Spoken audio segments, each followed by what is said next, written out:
Hello everyone and welcome back to another episode of Switching Stances. I am one of your hosts, Tyler, joined by my good friend, my good buddy, Ollie, aka Gaz. How's it going, mate? Oh my god, you got my name. You gave me a name this time. A real name. What do you mean? Do you normally give me Ollie? Yeah, I feel always like I'm say... just Gaz. No, I always say Ollie, aka Gaz. Really? Yeah, I say it every episode. I never knew that. I never even clocked that. That's mad. Yeah, I do, because I feel weird not telling everyone else that you're Ollie. I've because always that thought is it your was name, a little... but I call you Gaz. And a group of us call you Gaz, but not everyone calls you Gaz. No. I don't feel like it's an exclusive enough nickname for me to just cast you that publicly. I've got a housemate called Gabriel, and he goes by Gabs. And for about the first year, I was looking over every time someone said Gabs, because I'm so used to people calling me Gaz. But like having to explain that to people was weird. Being like, oh yeah, no, I've got a group of mates that just calls me Gaz, despite my name being Ollie. Yes, I know. I've never thought about it too much. It's just what I call you. It's what I've always called you, really. Yeah. Pretty much, I think. Yeah. Yeah. Well, how are you? You good? I'm doing okay. Yeah, we're in the throngs of British summer now, so it's warm. Just naturally, it's bright. I've got a shirt on. I'm sort of no more flannel. Yeah. Yeah. Love that. Yeah, it's nice. It's a good vibes. And you finish uni. You're you're free. It's good times ahead. Big things coming. Yeah. I mean, I've got a couple of weeks of just sort of like being in the city that I'm in to sort of just enjoy and explore a bit. Yeah.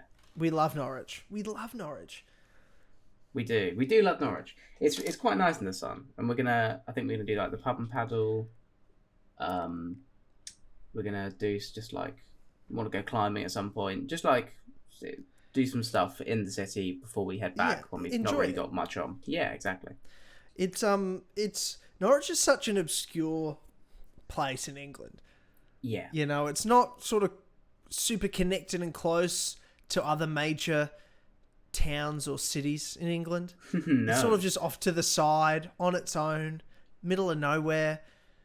But it's quite a big town. It's a city. In fact. You're right. Yeah.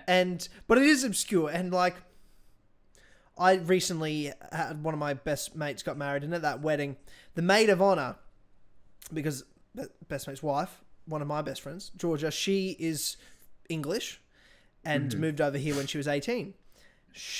Her best friend, maid of honor, comes over, and she and her partner, and they were chatting to me the first night they're here, and I'm like, oh yeah, I was just in England, where are you guys from? They're like, Norwich. And I'm like, fuck me. And then I just started talking to them about like Battle Bar, all these different places in Norwich, and they're like, how the fuck do you know about any of this shit?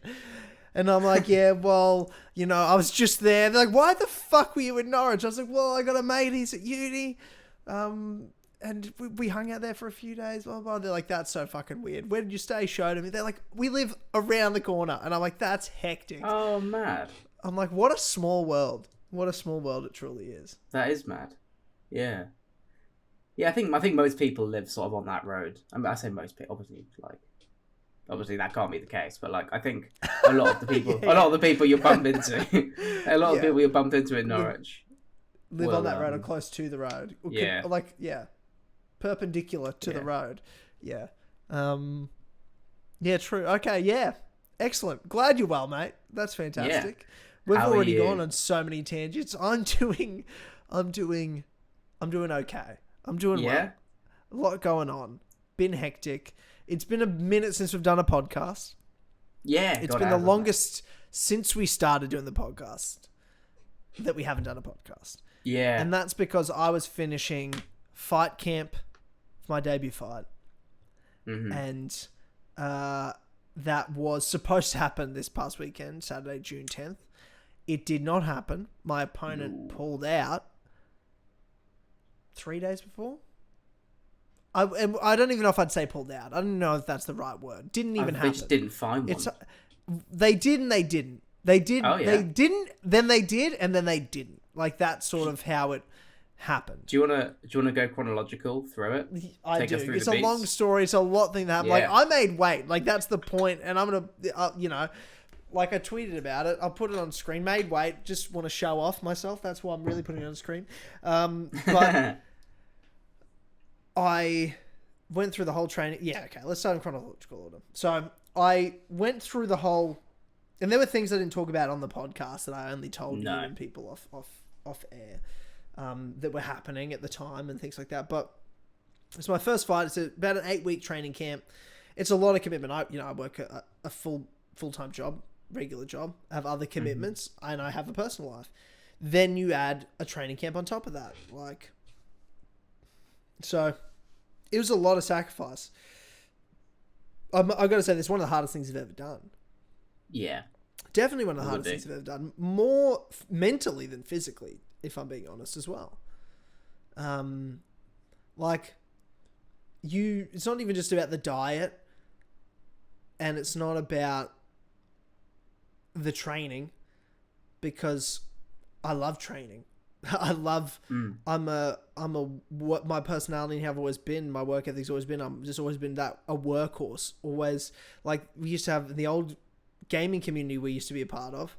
There was so many inside jokes about I have 7 jobs and did push-ups every day. That was the joke. Hey man, I've got my nose to the grindstone. I'm just gonna keep going.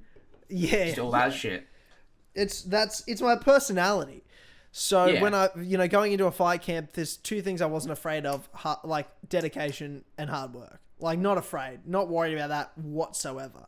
So when I say, I'm in, to say to your coach, I'm taking this fight, there's expectations of you to deliver. Sure. So it's not just like you can show up when you want. And I'm not I guess you could, but you're not going to get very far. You're not going to get much time from the team or the coach. And I'm not like that. When there's expectations of me, I feel obligated to meet them or exceed them. So otherwise I get super anxious. So I was never worried about that. And I've done so many different training regimens and training camps for different things, for it be for other fitness challenges, marathons, triathlons, things like that. I've done weight cut tests before. I've done lots of dieting and weight loss things in the past. Like, all these stuff I've sort of been getting myself ready for when this inevitably happened. And that was the easiest part. Showing up to training, some days, it was fucking hard, but honestly, that was the easy part. Diet, easy part. Again, hard, challenging, but they were the easiest parts. The hard parts were the things you just don't expect, you don't see coming, and it's the mental challenges, it's the mental hurdles that you get through, and you know it's going to happen, but you don't know what it's going to be until you're there. And I a week before I started training camp, I injured myself pretty bad, to the point I wasn't kicking for a Muay Thai kickboxing fight with my right leg until 2 weeks out from the fight. Where I was confidently. Well. I feel like it's worth saying that's your lead. You're a southpaw. Yeah, exactly. Yeah, and I do. It led me back to my stance switching, because of that. Like, I worked on and filled a bunch of holes in my game, to be honest, because of the injury. But needless to say, at the beginning, and it was a running injury. I love running, which is a blessing and a curse. Fitness-wise, blessing, but injury-wise, curse, because most of my injuries have come from running. It's never been from, MMA, my serious ones. Only a few, back ones, but they weren't, major, and the worst ones have always been running. Tendons, minor, tears or strains or anything like that. And they're hard to deal with, man, because they affect everything. It's always things that just affect you every day to day. And it was in my foot and my hip. The foot I got over pretty quick, but the real pain was the hip, because I couldn't run with the hip, I couldn't ride, I couldn't do other cardio work with the hip. Sure. And I couldn't. Is it just the rotation? So it was just the rotation. There was so many things. The whole hip was, and it was just weeks of physio every week, going to the physio sometimes multiple times, to just work things out until we sort of worked out what the specific one was. I need to get it scanned now, because we're waiting till after the fight to scan it. Because we're like, look, we know, we think we can get you there. We think you're going to be ready. We're confident you're fine to fight. But afterwards, we should probably have a look at it deeper just to specifically figure out what it is. So that's something I've got to deal with now as well. But I'm pretty comfortable with it, that it's gotten better. Or it's on the right track. I still have effects from it like over 2 months later. But that happened early, and that was the first sort of hurdle to overcome, because mentally I was accepting this training camp, accepting this fight, but we still were like question mark over my head. There was still the question mark over my head of whether I could actually fight. Sure. And I kept thinking as well, oh, it's so crazy thing, because there's so many things that happened later that were worse than this. But I'm thinking back to how anxious I was constantly the first 2 weeks of that camp, because I could only box. I was only boxing. Yeah. I couldn't even kick with the other foot. Yeah. Like properly. I couldn't do any kicking whatsoever. I was just boxing. And then I couldn't do much other cardio that I really wanted to work on. Like I had a training regime I'd planned, and there was a lot of things I wanted to be doing. And the first like couple of weeks, it was hard to get the fitness where I needed it to be. And I couldn't kick, and it was like a lot of checking this physio, going to a podiatrist about my foot, like different little things to work out exactly what I needed to be doing. Sure. To help it. And mentally just being like, my coach, I could tell he's like, I don't think he's going to be fighting. But I was like determined. I was determined. I was just determined. Push through. Lots of physio, put a lot of work in. Like I was getting up at least half an hour earlier than I normally would before. Like I was getting up at 5 a.m. instead of 5:30. Just to stretch out and do all the exercise I need to do for the hip. But then I did at least an hour at night as well. So I was dedicated every day to working on like the recovery of that. And that was a big mental hurdle, because I was just like, to commit to the training camp is one thing and put in the work. But when you can't put in the work like you need to, and you start doubting whether you can do it by the end, and during the commitment, you're sacrificing seeing your friends, your family, like my girlfriend barely saw through a lot of, especially the last couple of weeks. It was really fucking mentally straining at times. Yeah. And when you're sacrificing all those things, you want it to be towards something. And when you're doubting you can get to the goal or not, that was the real first hurdle. And when we started getting better, and I had to have quite a number of conversations with my coach. Ultimately, what I was saying was, we just had a bit of a quick recording issue, but we're back now. I was just saying that we're all going to have injuries when you do a fight camp. Like, it's just going to happen inevitably. It's just up to you to decide whether, is this something you can deal with, or is it not something you can deal with? Yeah. And I had to get over that mental hurdle. And the problem was that I was really having the first couple of weeks is that I just hadn't made a decision within myself yet. And that was really bothering me, because I'm like, well, I don't know whether I can do this or not. But I just had to make the call, and coach put that to me, and I made the decision, and I said, I don't give a fuck if I can kick with this leg or not. June 10th, I'm fighting. I've been waiting so long. I'm ready. I feel more than ready. I feel like I've been ready a long time, even before I was actually ready. Now I really feel ready. And it's time. Let's go. Like, there's nothing else to wait for, and injuries are going to happen. I've just got to, can I overcome it? Yes. And once I made that decision, I was really into the camp. Like, we were getting in the work, and things started feeling a bit better. I started pushing it a little more, and you know, there were some ups and there were some downs, and I think it was, I really just had a lot of other stuff going on, whether it was not even just the podcast, but other just work things or other things going on. And that's when I was like, I need to take a break from the podcast, because I just need to shut everything off. Mm-hmm. It wasn't just this. Everything else that was distracting me off. We're 4 weeks away. We need to really lock it fucking down now. I'm feeling better. My fitness is good. But I need to step it up now. And I knew I needed no distractions. So that's when that sort of happened. And then we got to where the card was getting matched up. So the way it works is gyms and coaches will put in to the promoters, I've got this fighter, he's in this weight class, this is his record. Have you got suitable opponents? And your coaches negotiate that. And I have a full 100% faith and trust in my coach because he looks after his fighters and he's not someone that's just going to stick us or let promoters fuck us around, and stick you with, here's their undefeated 10-0 prospect, all knockouts, and you've never had a fight before. You know what I mean? Like, my coach is like, you're not fucking taking that. Well, fuck that. He's been around the game for a very long time in Australia and martial arts and fight world. Everyone knows everyone.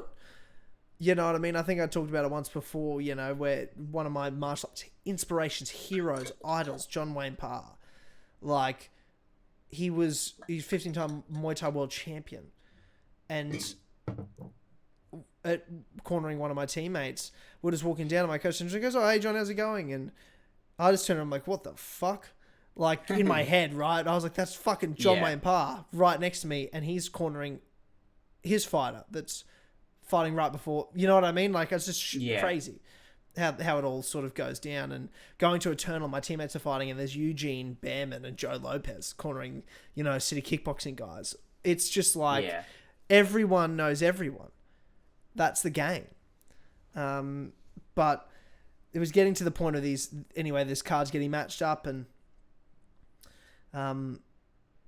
we're just sort of waiting to hear, yep, your opponent's locked down, they've got this many fights, this is sort of like a brief about them, and you just sort of get an idea in your head. You're like, okay, cool. We're on. This is sort of like what to expect a little bit. You can just able to print it in your head. And then 4 of us were supposed to fight. 4 of my teammates, including me, were supposed to fight on this card. 3 of them get told, yes, you're matched. And then my coach goes to me, you have not got a match. And I was like, nice. Oh. And I'm like, do you mean like just right now or like at all? And he goes, oh, no, I should be fine. And I'm like, oh, okay. No worries. This is normal. And then I just thought about it overnight. This is like on a Monday. Like 4 weeks out probably. Maybe even less. Maybe like 3 weeks out. But I think it was like 4 weeks out. And it's a Monday and I'm thinking about it overnight, and I think about it all day Tuesday. And then I get to training and I'm thinking about it more. And then I question it a little bit. I'm like, coach, when you say you can't fight a match, what does that mean? Like, what's the process? What are you doing? What do you do now? And he's like, well, there's not many people in your weight class. And the people that are, it's a different experience level. Like, I'm not matching up with any of those people. And there was fuck all. There's like 2 people. It was like a title fight at my weight class. That was it. Sure. And just, first fight. And it was just, anyway. He goes, no, there's no one right now. I'm like, oh, is that normal? He goes, oh, it happens, and then you go to the next one. I'm like, whoa. What do you mean you go to the next one? What do you mean the next card? Like the next event? And he goes, yeah, like you're just not on this one. And I'm like, what the fuck are you talking about? That's a thing? That's an option? And of course it is. But in my brain, I'm like, that never crossed my mind. That never crossed my mind of happening. And then, I'm like, so do I just, like, what do I do? He's like, you wait. He's like, think people can pull out week of, people can get added in. I'll ask around. Promoters asking around. Someone might come up. You don't know. So I'm like, so I'm staying in training camp, even though I don't have an opponent, and we have no idea whether I will get an opponent. You want to talk about deciding mentally whether the sacrifice you're making is worth it? That's where it really started for me. Like, I thought the injury was fucking with my brain. I'm not seeing my friends. I'm not seeing my missus. I'm not seeing my family. I'm spending all my days at work, and as soon as I finish work, I go to training, and I'm there till late. And then I have time to get home, eat a meal of food that sure is good, but it's fucking no cheat meals. You know what I mean? Like, we're dieting, and in training camp, and then you go to bed and repeat. And then in your weekend, your body's fucked. And you can't do that much. And I was just, and I'm like, okay, so I'm doing all of this, and I actually might not even fight anyway.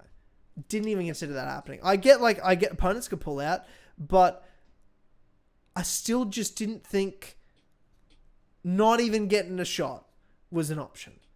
And that crushed me for a few days, maybe even a week. It was fucking really difficult to keep going.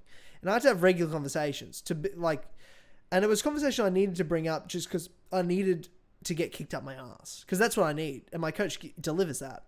When I'm like this, I'm like, I just need him to be like, just fucking keep going. Just suck it up, keep going type thing. In better words than that, but ultimately I just need to kick up the ass at times. And then we get to like 2 weeks before, and I finally asked the question. I'm like, okay, at what point do we call it? Because as of Sunday, as in a week from where I was, probably the Monday now, with less than 2 weeks to go, as of Sunday, I have to start water loading for a weight cut. I'm not doing a fucking weight cut if I don't have an opponent, is all I was thinking in my brain. And in his brain, he's thinking, yes, you fucking are. Like, you know, like, this is the game. This is the fighter game. And he's right. And I just needed that kick up the ass. But for a few days, I'm like, when are we calling? He's like, as late as possible. If we don't have someone by the weekend, we'll call it. But I'd still like you to do the weight cut, because it'd be good to know, how low can you get? Can we get you to a lower weight class? Is that the right weight class? Can you make that weight? All that sort of stuff. Yeah. Yeah. And I was going to fight at 72 kilos. Why that is, because I didn't want to cut all the way to 70, which is an MMA weight. We could sort of nominate different weights, and in Muay Thai there's a bit more range there, but if it was MMA, welterweight is 77 kilograms. Lightweight, 155 pounds, is 70.3 kilograms, or thereabouts. Sure. So I was going to fight Muay Thai at 72, just so I didn't have to stress too much about a big weight cut or anything for my first fight. But it's something I felt like I could comfortably... Never done it, but I felt like I could comfortably make. Lowest I'd gotten in a practice weight cut was 73, but that was really short notice. I was heavier than I was at the time of training camp. Like, I'm in way more consistent training shape now, so I wasn't too worried. Anyway, I'd gotten to 73 is where I'd gotten to. But we get to Friday, and I want to point out that that day I'd actually eaten a cheat meal. Because I thought, there's just no way. There's just no way. And it wasn't anything too bad. I think it was like, I had some chips. With something, with like chicken. Is that fries or is that crisps? That's fries, right? Not crisps, it was like fries, but like chunky. Yeah. Not fries, but like, you know, like fish and chip but type you know chips. what I mean. I'm just trying to figure out. Yeah, totally. Yeah. For our American listeners. Yeah, so, because I was just like, this is no chance. And here we are, I'm at work on Friday, and this is Thursday night I have this meal. Work on Friday. My coach calls me at work around lunchtime, and he goes, do you want a box? And I said, what? Yeah. He goes, do you want a box? I've got a guy that's a bit lighter, but is happy with 72 kilos, and he wants to box. And I go, and you've got to understand, this is why I have my coach, this is why I trust my coach to find me opponents, because, and I didn't know, like, I know I'm like this. I've always known I'm this sort of person, but I feel weird talking about it in this way, but maybe this is a better way to explain it. Anyone that fights, or a fighter, or that's supposed to be fighting, if you ask them, oh, what weight class do you want to fight at? Or they're this weight, does that matter? The answer is, I don't give a fuck what they weigh, and I don't give a fuck about their record. I'll fight anyone. That's the answer. That's the answer that they'll give. And I had conversations where that's what I was saying. I'm like, I don't care what they weigh. Doesn't matter to me. That record, who cares? That's fine. I'll fight them. Like, that's why I have a coach there that has my best interest at heart that goes, no, you're not. And I'm like, yeah, no doubt. True. Like, yeah. But in my head, I'm like, I don't give a shit. So I had to ask, by this point, I'm now a week out from the fight, or 8 days out from the fight. He goes, do you want a box? I go, in my head, I'm thinking, I don't care. Whatever it takes to get in the fight. Sure. But I asked the question, I said to him, what do you think? He goes, it's a fight. And I said, it's a fight. It's better than nothing. I haven't been training to box. Different sport, same event. Someone would be hybrid rules with boxing only. Essentially would be what it is. Because there was some, when you say hybrid rules? Because it's a Muay Thai event, but there's like some fights with K1, some fights with amateur with like elbow pads and shin guard. You know what I mean? Like they can do those sorts of rules if the gyms and fighters agree to it. And there was, I think, 2 just boxing fights early on in the card, or at least one that I saw on the schedule. So not like super abnormal, just kind of abnormal. And I was like, fuck it, I haven't been getting ready for it. I'm like, okay, and it's Friday's our sparring night. So I'm like, righto. So he goes, all right, so as soon as you get in tonight, we're just going to do boxing rounds. We're just going to put guys in with you, and you're just going to box them. And I'm like, okay. So we became a boxer for a week. And luckily,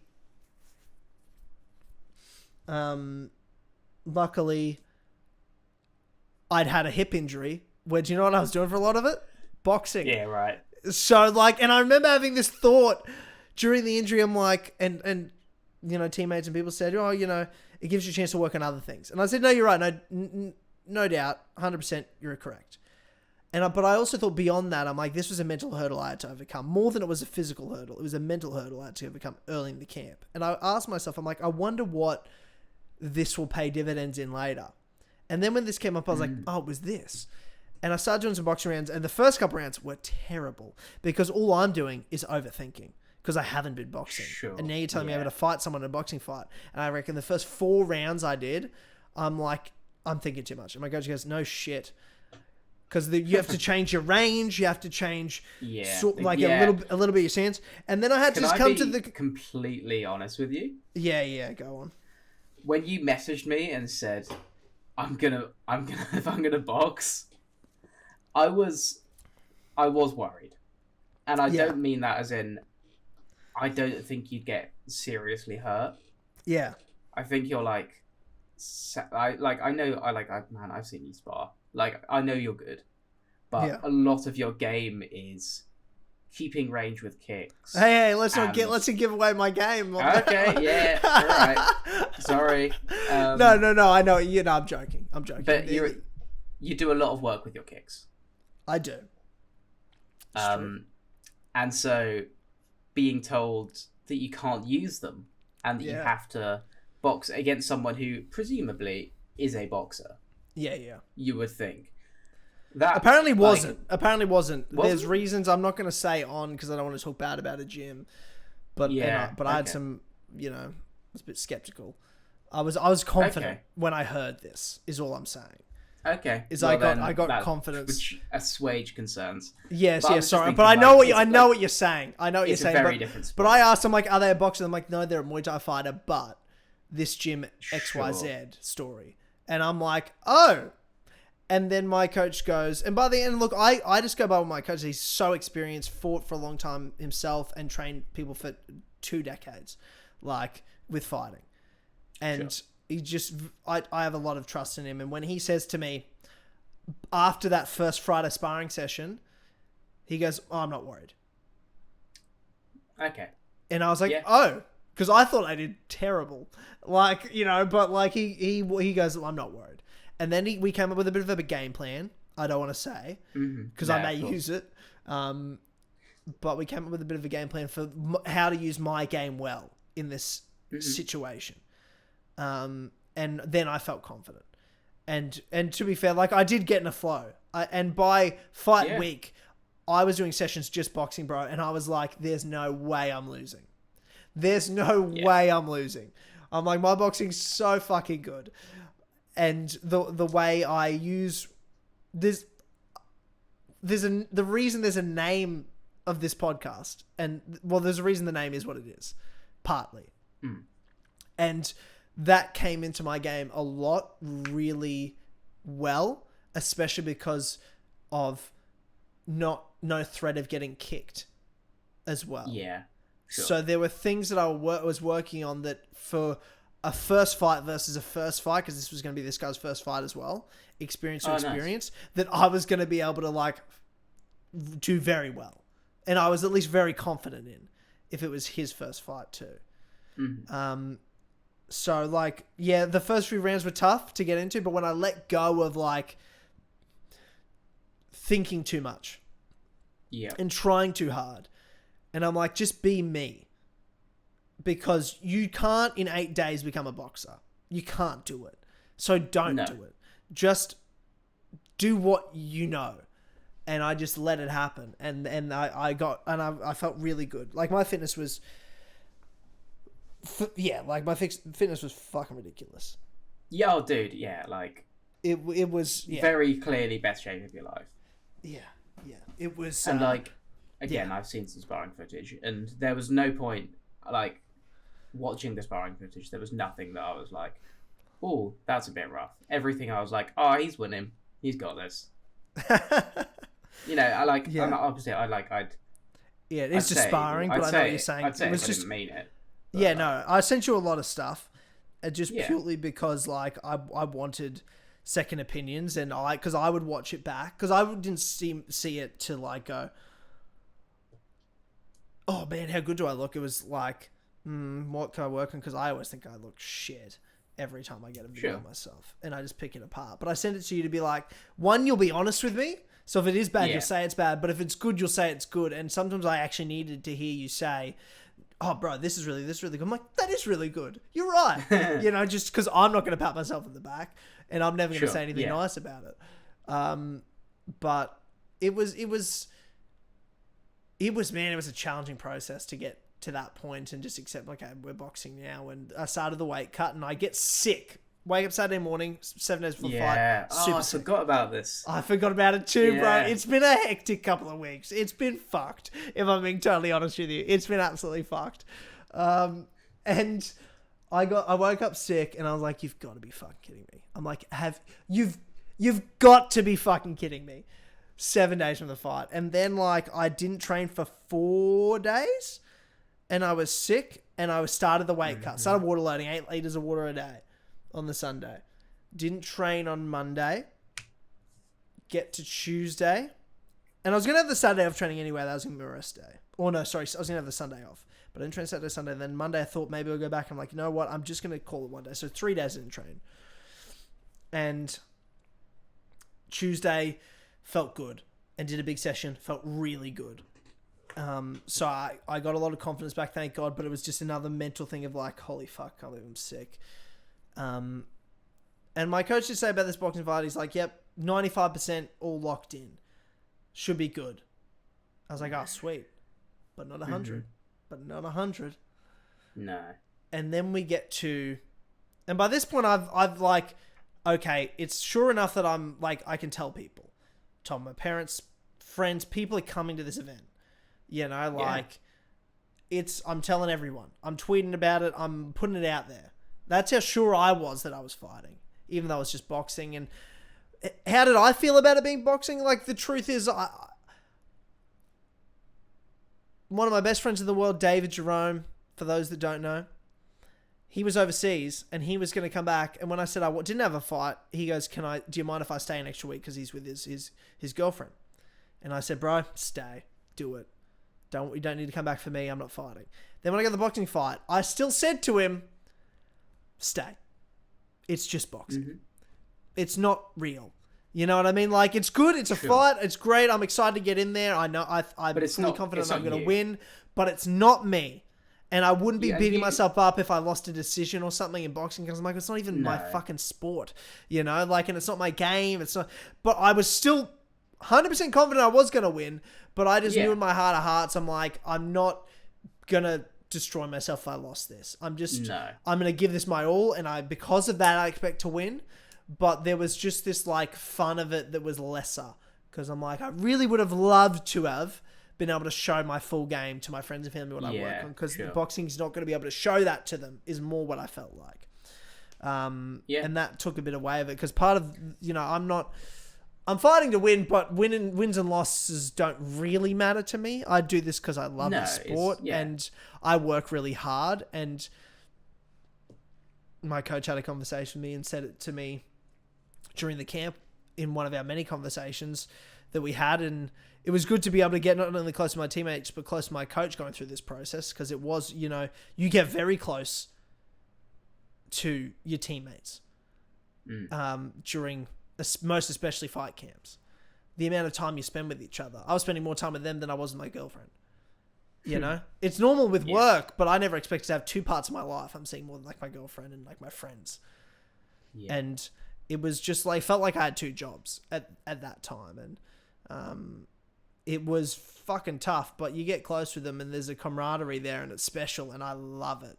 And that's the reason you love it. And that's the reason you do it, is for that. The sense of purpose, the goals, and the reason I wanted to fight wasn't to win or glory. It's because I'm like, I think I'm good enough. I think I can. It's a challenge. I love challenges. It'd be fucking awesome. And I want to show my friends and family. I want them to be there. I was telling everybody, I don't care if I didn't care about losing in front of my friends and family. I don't care about that shit. I'm like, I know I'm good enough to do this and I'm not going to fucking go out there and embarrass myself. And I'm just going to give this my all, and I want to show everyone what I've worked on. I want to show everyone what I can do. And I think it's fucking sick thing to show your friends. One of my teammates debuted on the weekend, and so many of his fucking mates came, and he didn't get the decision, but fuck, he fought his heart out. And do you think any of his friends cared? One of their mates just fucking fought for the first time. They all were just like, that's fucking badass as fuck, and you did fucking awesome. And he did fucking awesome. Like, it was a close fucking fight, you know? And he can be proud of that. And no one was treating him like he lost. No. You know, the boys are getting around him. I'm like that, and that's what it's like at this level. You know, my debut fight would have been just my friends, my family, people I care about there to support me, get around me, win or lose, and just to see what I can do. I know stepping in there, I've already won. Like, that's my mindset, but I'm also super competitive.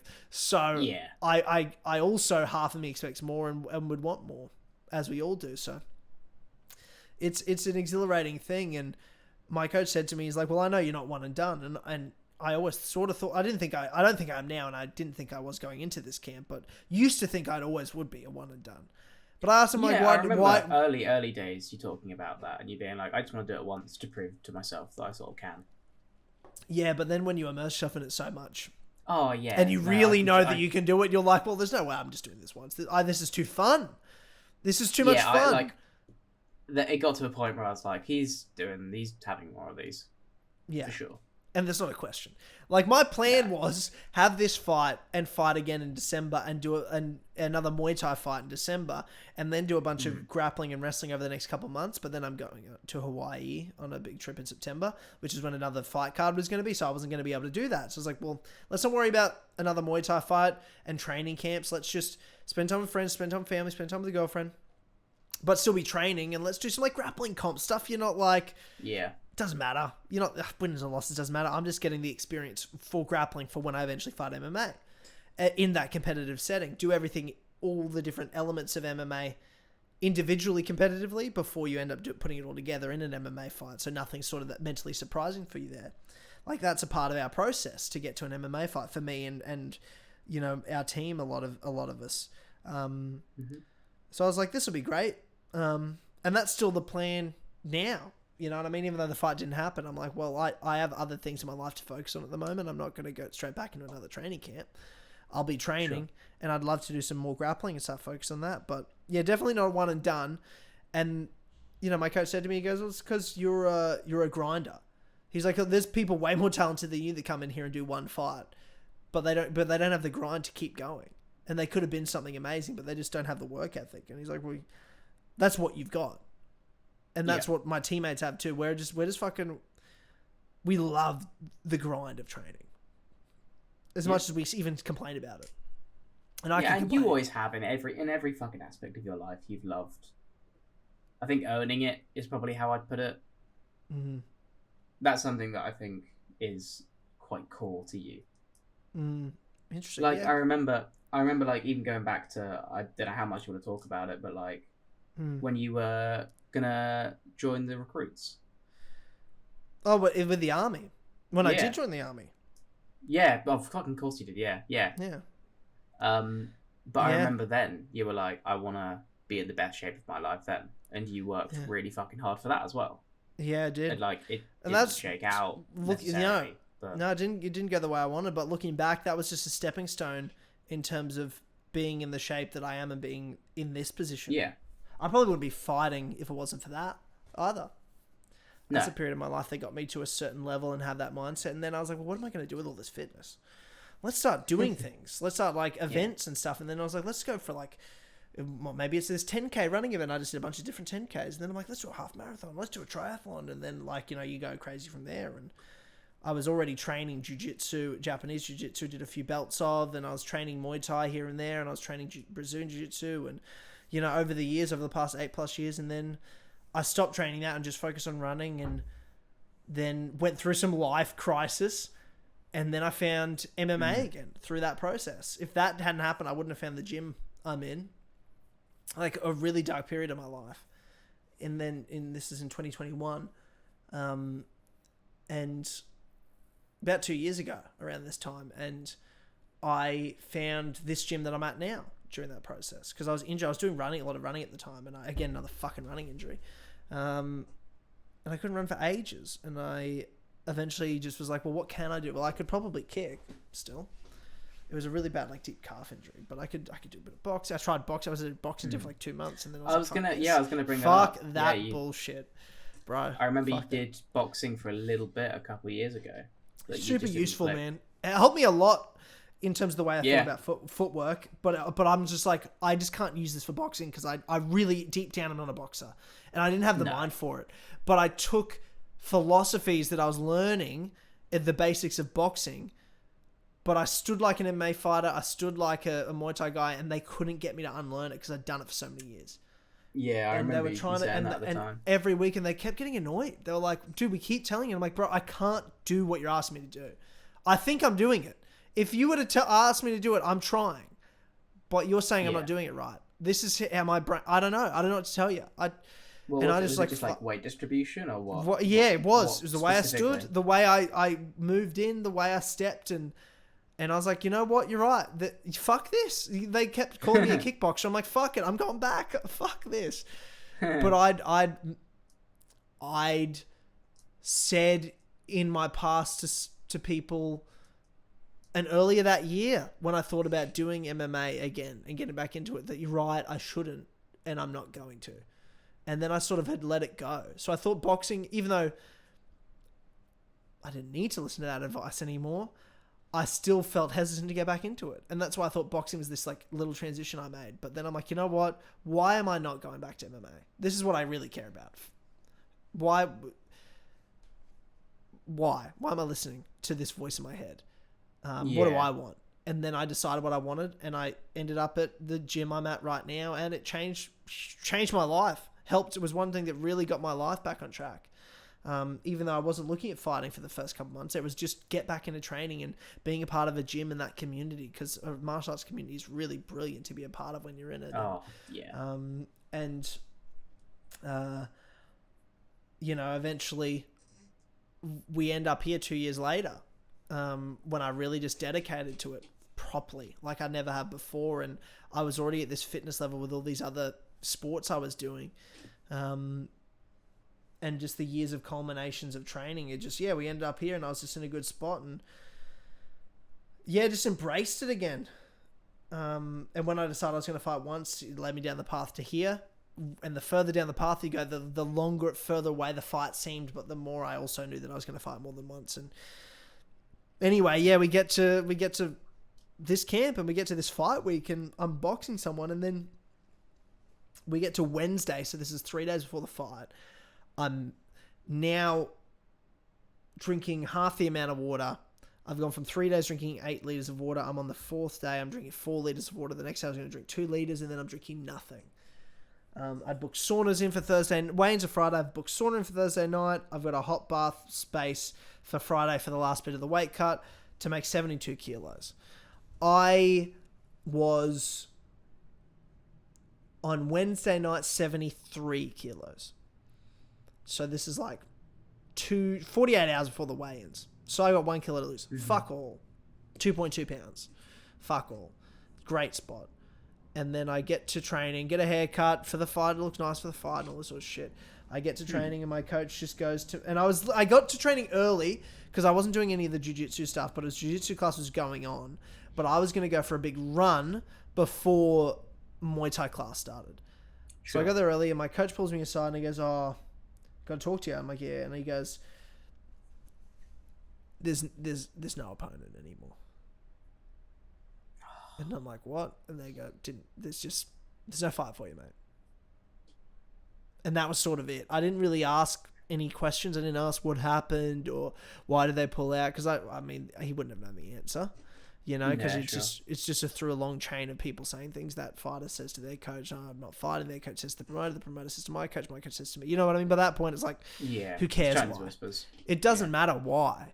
Anyway, and I'd already, and I wasn't even phased because I was so mentally affected a few weeks earlier from not getting an opponent initially that I'd had to overcome that control over it. I'm like, why am I training this hard for nothing, for no opponent? And there were some training sessions. There was one I was like, dude, I was on the mats, finished a pads round where I was getting absolutely fucking bullied, and I just go to the corner and I'm thinking to myself, why am I fucking doing this?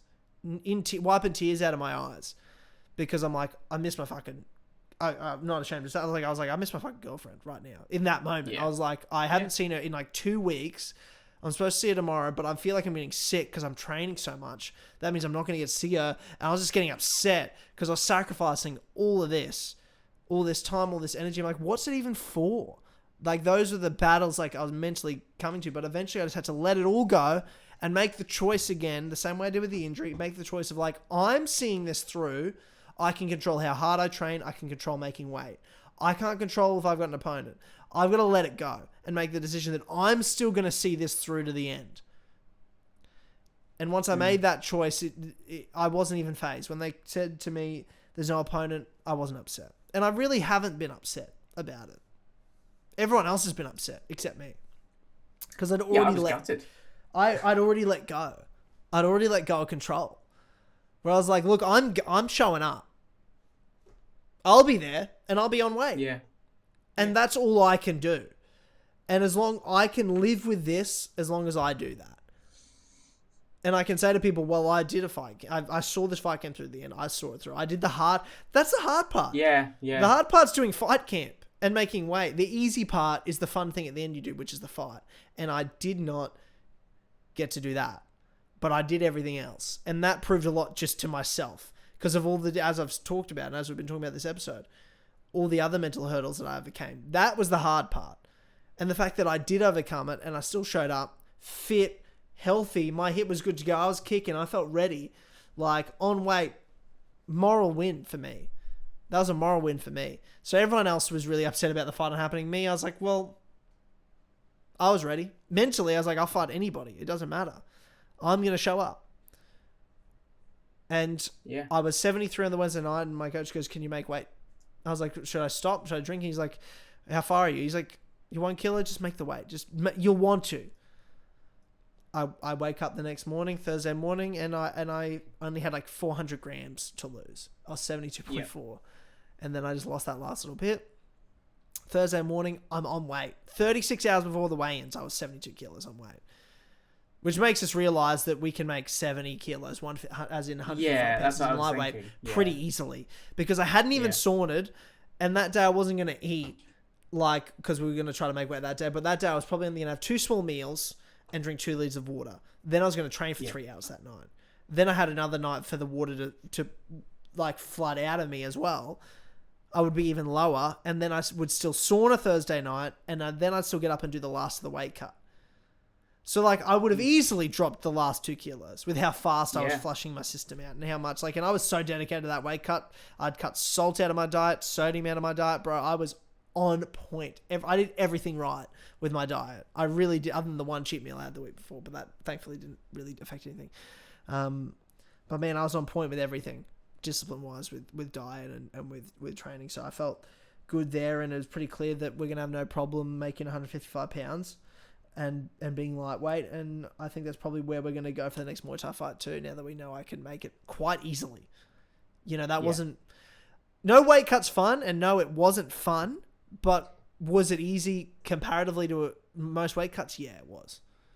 When you make weight 36 hours before, without really trying to... just through the process of trying to get there, you can go further. That's pretty obvious. You were also ill. at the time. Like, and I was ill. if you take that out of the equation, I wasn't throwing up or anything. It was just like I was no. in such fatigue. It was like I thought it was COVID. It wasn't. Well, the tests say, but then again, I don't fucking know anything. No, this disease makes no sense to me anymore, and I don't care about it. Yeah, I've given up trying to figure it out. Yeah. But anyway, yeah, the fight got pulled. I still made weight. I did a little post. Well, I sent the photos I took because I was like, went to my brother. I'm like, do you mind just take a couple of photos? I just want to sort of be like, cool, I made weight, mark it. And then I saw the photos. I was like, fuck, I look all right, eh? And then I'm like, take a couple more photos. And then I sent them to you and a couple other people. And one person, Dave. Well, my dad texted me the next morning. He goes, do you mind if I post this on Instagram? He was just really chuffed. He's like, fuck, you look like a fucking weapon, mate. And he just like posted like a little like proud of you son post on his Instagram story. And then I was like, oh, we posted. And then I sort of posted on Twitter and people saw it. I was like, okay. Because I felt weird posting that. But then once it was out there, I was like, it's actually fine. Be proud. And then I just got a bit of an ego boost and felt, like I could mark that, yeah, look, I did everything I could and I made weight and I even said yes to a fucking boxing fight in a week's notice. I didn't care. Like, I was, in my heart of hearts, 100% prepared, mentally, physically, to fight and step through those ropes and put on a performance. So what else can you do? And if no, exactly. I was confident after one training camp, fuck being a guy that has to fight me after 2 training camps on their first fight. Like, it's going to be a fucking tough night for you. Yeah. That's all I'm thinking, but I'm in a good place. Yeah, again, like, I'm your friend, so I would say it. But, like, I am supremely confident in what I think you're going to achieve with fighting when you get to do it, which you're thinking is December, did he say? I mean, hopefully sooner. I'm Okay. trying to stay relatively in shape. I did have like a long weekend. Like, I took Friday off work to make weight originally. And then I had a Monday public holiday. So I had a 4-day weekend, of which the fight didn't happen. So I was, as of Thursday after I made weight, rehydrating. So I had probably 4 or 5 days of eating shit. Like, my missus made me a cheesecake. Like, I ate crap. I ate pastries, burgers. Like, I ate a shitload of shit over the weekend. So I felt pretty crap at training last night. But I needed it, and it's good. Yeah. And I'm not going to be like strict on diet like I'm in training camp again right now. But I'm not like I've had my gorge weekend. I'm not going to keep doing that. Just sort of get back to a bit more of a natural, normal routine that it was before, and keep training. I'm taking it a bit like this week just to catch up with friends and actually give people some of my time. But probably by next week, just back to normal training. Try to stay in as good a shape as I can. So. Look, if something came up in the next couple of weeks and I can just do like a quick couple-week diet, weight cut, show up, fight, let's do it. You know what I mean? But if it gets to like a month or 2 down the road and I'm about to go away on holidays for a few weeks, we'll call an audible and we'll just do a training camp once I get back for like late November. I think it'll be the last weekend of November is the card I have in mind. Sure. But 2 of my teammates did fight. One of them didn't get the W, unfortunately, as I was saying before, but put on an amazing performance, didn't get the decision. And then fucking Billy the Kid, the young 18-year-old, got a TKO in the first round. His second fight. That was him. Bro, he's a fucking savage. He's a fucking animal. Yeah, dude. Fucking great. Yeah, dude. I saw, I'm sure he wouldn't mind me saying this, and he said to me, and he pointed to me afterwards, because me and one of my other teammates, Yachts, we were screaming it to him while he was fighting because we didn't corner. So I was way more vocal just from the crowd. And because we were pretty much ringside. And while the fights are going on, most people are relatively silent because they don't know who they got. Like, it's everyone there's either just a really hardcore fan of Muay Thai or they've got a teammate or a gym association with people fighting. And because there's lots of fights, it's really packed event. There were shitloads of people there, and there was all the seats were taken. It was lots of people in the standing room areas, but we're yelling out, and you can if they wanted to, they can hear you. A lot of the time they're focused and can't hear anything in the fight, but but you can tune in. You can tune in anyway. Yeah, his opponent had just a soft body on him, and I look at that and I was like, that looks like ill discipline and weakness. And I just said, Billy's a fucking tall bloke, has beautiful knees. I'm like, you work that body, you drop those knees. In his first fight, he landed so many knees to the body, but the guy was in such great shape, the guy just wouldn't go away. But I was just so confident. I said to him, we'll get the hands up my coaches before we went to the venue, and I just sat with Bill and said, "What's your game plan?" And I said, "I saw this. I'm saying knees to the body, bro. I don't think he's gonna make it." And I was screaming at him, "Fucking knees, Billy!" And he lands a right cross mid him kicking. And it sort of turns his body, and then he's able to grab him, and he just able to right knee right to the abdomen, and drops him, puts him down, doesn't get up. End of the first round, TKO. Wonderful. Like, it was beautiful. And he comes out and he points to me, when he gets around and he's hugging everyone, and he goes, "Bro, I just heard you yelling knee, knee, knee," and I just was like, bro, I was buzzing when me and my team there in line, we were going off. We were going crazy.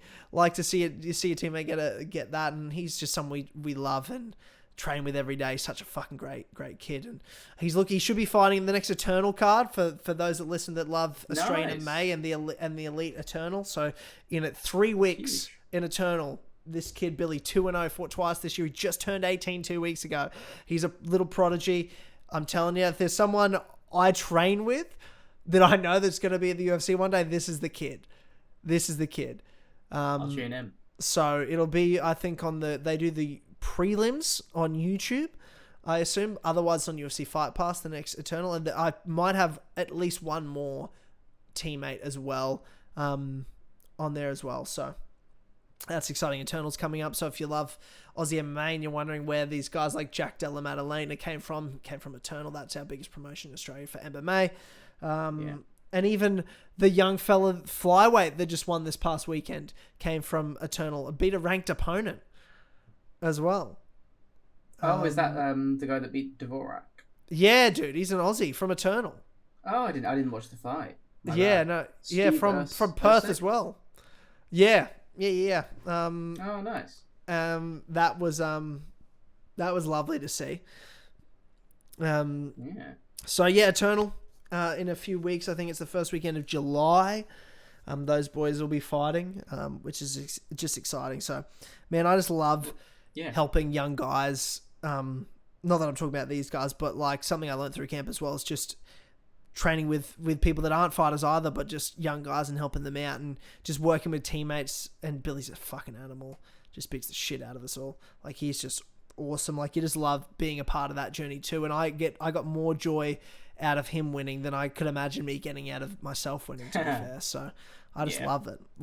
And it just makes me love the sport even more, having that and being a part of that. That even though I didn't fight, man, I enjoyed that, and I was buzzing by the end of the event. I thought I'd be really sad after that event. I was like, look, I'll go to the fight, support my teammates, and I feel like I'll love it at the time, but I'll be sad afterwards. I'm like, because I didn't fight. I'm like, no, I wasn't. I was more sad when I got there and I was watching fights that weren't my teammates, and I'm like, I just want to get fucking in there right now and fight. But then once my teammates came on, I was like, oh, nah, sweet. Sure, yeah. They performed you great. Sort of get that second hand. Exactly. So no, we were good. That's the story, guys. That's me, I guess. I feel like I've just ranted and talked about myself too much, which, look, I love talking about myself, but not that much. It was I feel a bit uncomfortable, to be totally honest with you. That's all right.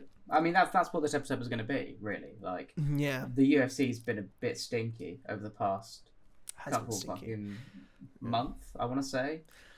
So it's not been ideal, much. And even with the latest pay-per-view, there's only a few things to really delve into. Like, there's some good fights coming up soon, especially with Volk and Yair. UFC 290 is just phenomenal, and then we've got some great cards following that and around that. But yeah, like, there's not been a lot. There's not been a lot of good stuff, and even in the news, because of who's been fighting, like my news feed and MMA sort of chat at the moment is just really gross, from gross people like Juliana Pena. You know what I mean? Like, just shit I don't need to see in my life. Just embarrassing. I wanna touch on Juliana Pena later on, because she's come out of the woodwork over the past weekend in an interesting way. I do wanna quickly though talk about Kai Kara France versus Amir Albazi, because we didn't get to at the time. Yeah, I know. I was picking Kai going in. I I thought that Amir is a little sluggish, a little slow, and that he jabs a lot and he's a little sloppy with his entries. He's sort of like, he'll throw like 4 feints and then a real jab, and I feel like Kai would be able to time that quite well. Yeah. And I don't know that I was necessarily wrong, to be honest. You weren't fully wrong. You weren't fully wrong. I think Kai got round 1 on activity. I think that Albazi got round 2.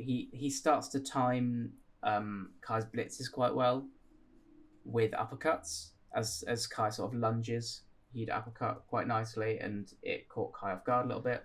Round 3 is obviously Albazi gets taken down. Kai gets taken down and held for a lot of the period. Gets threatened with a choke. Defense incredibly got that Volkanovski defense going on. Oh, it's the Anzac spirit, mate. It's the Australia New Zealand connection. It's what we do down here. It's what we do down here. Yeah, and he fucking proved it, man. He did really well with it. That's rugby league for you. Training with the New Zealand Warriors. That's fucking rugby league right there. That's the greatest sport of all, rugby league. Showing that it's the best base for mixed martial arts. Once again. It clearly is. It clearly is. Who'd have thought a non-martial arts sport is actually the best base for a martial arts sport? But then rounds 4 and 5. Clearly Kai starts adding more. He does quite well early with just a single jab.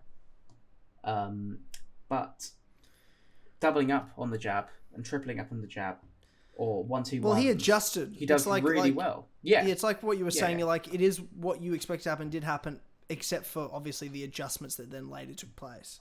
Yeah, because that's what it really comes down to. We can only predict so much about how we think a fight's going to go, but ultimately, who's going to win, especially these 5-round fights, comes down to who adjusts better to the opposing 100%. game plan. And to me, Kai did that, and that's why at the end of the fight, not just if you go back and you break down round for round, Kai won, but in the moment, the feeling, and I think it was obvious to everyone. The feeling you got from that fight was Kai sort of banked a round or two early. They both got executed a bit of their game plan, but by those last 2 rounds, it was clear one guy adjusted and was beating the other guy up until the end of the fight. And the feeling was, I'm like, well, Kai won that, obviously. I watched it again the day after, I want to say, or maybe it was that night. Yeah. I had it 4-1. I had 1-2 for Kai. I could see you, I guess, giving 2 to Albazi, but I gave it to Kai. And then 4 and 5 were Kai. 4 clearly Kai's. That judge that gave it to... fuck, man. I don't want to talk too much about this fight, to be honest, and I'll give you a reason why. I think we all know Kai won. I think Kai won 4-1, clearly. There's all this talk about open scoring. There's all this talk about holding judges accountable. I don't believe it's ever going to happen. It doesn't happen in boxing. It's never going to happen here. I don't want to sit here on a podcast and be another fucking voice coming up with a solution. I don't have a solution that will happen. I don't know. All I want and ask for is better educated judging. Yeah, that's that. Because that's the only thing we can get. Because they're not going to change the fucking rules. There's not going to be a renaissance of judging in the sport. We're going to copy boxing. This is the system. I just don't believe it's going to change. Not in the next 10 to 20 years. I really don't. And I don't want to sit here and I don't think they're ever going to hold them accountable with press conferences because they don't in boxing. And that's a way older sport than MMA. I just don't think we're going to be the ones to do it. Not for a while. And I just don't think they're going to change the system. So because I just don't believe that, I don't want to be another voice. I really don't. I just think, and I just want the judges to know what they're judging. I don't think it's that hard. Exactly I really don't think it's that hard. No. I don't know what's going on. I do want to say as well, like, there's definitely... I think people... Like, judges get one look at a fight. And whilst they should be better than your average viewer at judging a fight, and they often aren't, and I think that's where the real issue lies. like there are gonna be naturally dodgy scorecards where people don't pick up on something in a round. You know, Yes, strikes correct. like a certain strike that lands well might not you know you might not get the right angle on seeing that strike. Stuff like Gamrot Soyukin, right? Oh, dude, weird. Soyukin drops Gamrot very clearly with a spinning back fist, but like I can understand, like when I first watched that before the replay, I thought that was a slip, and I think that's probably what a lot of the judges saw as well. Yeah, Was it looked like Gamrot? but when you're watching in this fight activity beyond belief, where the stats show a huge discrepancy, yeah, and one guy lands not only more strikes, not only is way more active and landing the damaging strikes and putting damage on the opponent's face. What damage on Kai's face? None. And then lands the only takedown of the round, and one judge gives it to the other guy. Like, we just don't know what we're watching. And we don't care. I agree. Like, that's where we're at. There's just no reason anyone with any sense, even if you're just a boxing fan and a boxing judge, you're a guy that judges boxing, you only know boxing, but they're paying you to judge me. Like, fuck it, I'll do that. Even you should know that you're watching the other guy win the fight. That's how obvious round 4 was. Yeah. So when it gets to that, we just have judges that don't care and don't know. They don't know what they're watching. They don't care.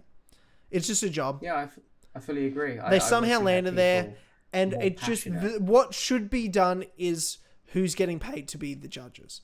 That's the only thing that I believe can change, and the only thing that has to be changed. Yeah, exactly. If you know MMA and you want change, do a fucking judging course. Please, for the love of God, become a judge. Become a sporting judge. I've almost thought about doing it. I'll get a weekend Muay Thai event and I'll start judging. Like, honestly, let me judge. I'll help. I'll be one of those people. Eventually get me there. And then I can help and judge these fucking fights. What does it take? Surely there's people out there. Like, most people know who won that fight. 99 millions of people. If 2 million people watch that fight, 1,999,998 people knew who won that fight. That's fucking the one judge that got it fucking so obviously wrong, and then one retarded person. You know what I mean? Like, I left room for a little wiggle room for another person that just doesn't know. Blind person. They were blind. That person was blind. I can understand giving round 1 to Albazi. I really don't agree with it. I think it's a bad score. It's a bad score. Like, I don't. If it's a bad score, you don't agree with it. You can't say you guess. Come on, it's a bad score. No, because there's a difference between giving round 4 and giving round 1.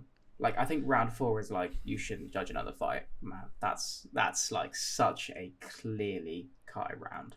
And it's he just put a fucking stamp on that. Albazi started looking worse. He started actively slowing down, and Kai started picking up and adjusting. Yeah. Like, there's nothing that Bro, they're fucking the Aussies and the Kiwis, bro. They're trying to hold us down, bro. Dude, yeah. What's going on with these judges? It was a They did it to Volk in fucking Perth. Yeah, they've done it to Kai here. What's going on? You mentioned, like, I know, obviously you can't judge fights on vibe, but you mentioned, like, the vibe after the fight finished. Yeah. And you brought me back to Volk Islam, where, like, no one felt like Islam, really. How do you watch that fight? How do you finish watching Islam? I watched it last night. I rewatched it, which, first of all, travesty by the UFC to edit over Down Under. Oh my god! As the war gets on, disgusting, disgusting. What they've done to history. Thank God I have a copy of that fight with the original. Yeah. I was trying to watch it with my brother, that I paid for. And because he doesn't watch fights when I'm not there, so I go back home and I'm like, right, here's all the good stuff that's happened, and I give him a little digest. And you couldn't show him Down Under. And I was like, oh, we've got to watch the one on the whole event on Fight Pass rather than just the fight, because they cut out the walkout on just the fight clip. Yeah. And I sat him down and I was like, this walkout's fucking incredible. One of the best walkouts of all time. Yeah, the best walkout. And this fucking generic rock song. Bro. This generic rock song. Oh, dude, it broke my true blue Aussie heart, mate. It broke it. For a while, I thought it was just like transitionary music. Like, Volk wasn't ready to walk out yet, and I was like, oh, I forgot about this. And then it cuts to him walking out, and the music's still playing, and I was like, what? And I had to find like crowd these cam. cheap. It's a multi-billion-dollar company. These cheap fucks. Yeah. It's genuinely like pay men at work. Pay them. Tarring your own history. Like that's a historical moment, and they've fucked that for new viewers. It's fucking outrageous. It's disgusting. Yeah. That's the shit that really should be against the law and that we need change for. Not the judging. It's shit like this. Honestly. It is just a real disrespect for their own legacy as I waited a fight company. a decade to see that shit. To see an Aussie walk out like that and that happen, and that'd be one of ours. The Conor McGregor treatment that the Irish fans gave. Like, I wanted to see that happen in this country because I knew we had it in us. I knew we were the legit best crowd. I know we're the rowdiest cunts on earth. And I'm like, one day we'll show it. This is the sport where the rowdy rise to the top, and there's no cunts rowdier than us. And I'm like, one day we'll show it, and we fucking showed it. Are you kidding me? That whole event, like we showed that. Let alone you get to that main event, and you knew, even with all the noise the whole night, when you got to the end, you're like, they're gonna have all the room in the world for this. They've been waiting. And then the energy when you watch through the fight, bro, the energy from that crowd is fucked. It's fucking outrageous. When Volk like busts that first takedown in round 2, like, dude, that shit's crazy. Every big shot, every time he gets, like, it's just wild. And then you go back and watch other fighters' reactions. It's just hectic, amazing. But yeah, vibe. They're fucking us. That's what I'm saying. Yeah, 100%. And good people should become judges. Do you want to hit last weekend? Yeah, a bit. I don't want to hit too much. No, we're hitting 2 fights. Yeah, let's hit them. So, Charles Oliveira, the main event. Said it. I fucking said it. I fucking knew Charles was going to win that fight. You know what? I can't believe he was the underdog. I can't believe he was the underdog. Okay, I can, you see. And I can because Beniel is a southpaw who Charles has shown literally the other day to have struggles with. And he's a good positional grappler. And he's a good scrambler. And he's got fucking great submission. He's got good submission defense. The only Beniel Dariush looks like he works for IBM, like a software company. Dude, at some point, bro. At some point, there's levels, and a guy that looks like that can't do it. And I'm like, and it's in my heart of hearts, and this is not analytical in the fight game in any facet. No. This is just me operating on vibe and vibe alone. Is that there was no way Beniel Dariush could beat Charles Oliveira. Like, God, if there's a God, he wouldn't allow it. And if there is a God, we know one thing. There is only one champion, and the champion has a name, and it is Charles Du Bronx Oliveira. Like, anointed by God himself. Yeah. Chosen by God to be the champion. So yeah, I like myself. I like Beniel Dariush. He's a bit of a political weirdo, but like, is he? He's also a little bit. He's been on like Steven Crowder and shit. But yeah, but I mean, it's MMA, bro. Like that's exactly. that's to be fair, that's pretty left. That's pretty left for for MMA. If we're being honest with ourselves. Yeah, it's not too bad for MMA, really. Yeah. But like, Charles isn't. So we can have standards. But also. He's screaming about God and how God chose him. I think he's pretty right. Let's be real. He just doesn't speak English, so you don't know. He just loves the vibes. Yeah, okay. If you spoke English, you'd hate him. Shit. I bet you anything. Nah, I love him. Could not hate him. I love him, but I don't get bothered by that stuff as much because I'm like, well, I don't actually know them, so I don't really care what their beliefs are. I only get bothered by it for one person, really. Yeah, you only get bothered by Israel Adesanya, which just makes me laugh so much. I'm like, bro, who cares? I care. I really don't. I find him deeply unlikable.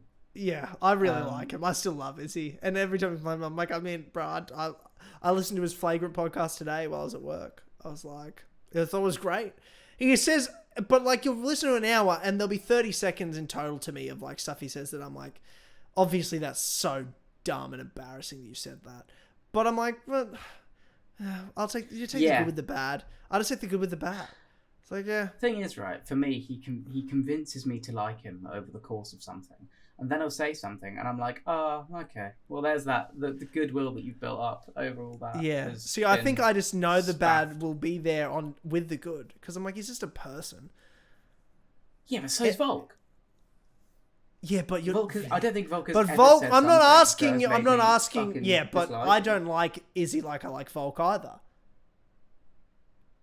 No. I like... That's different. Volk is God himself.